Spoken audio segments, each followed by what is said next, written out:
The 1938 New England hurricane was basically nature's surprise home makeover show, except 700 people didn't get to see the final reveal.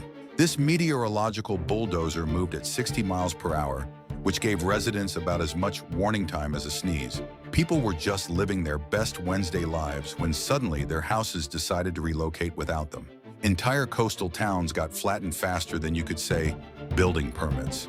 The storm proved that sometimes the most dramatic renovations happen when you're not even trying to redecorate. Life lesson?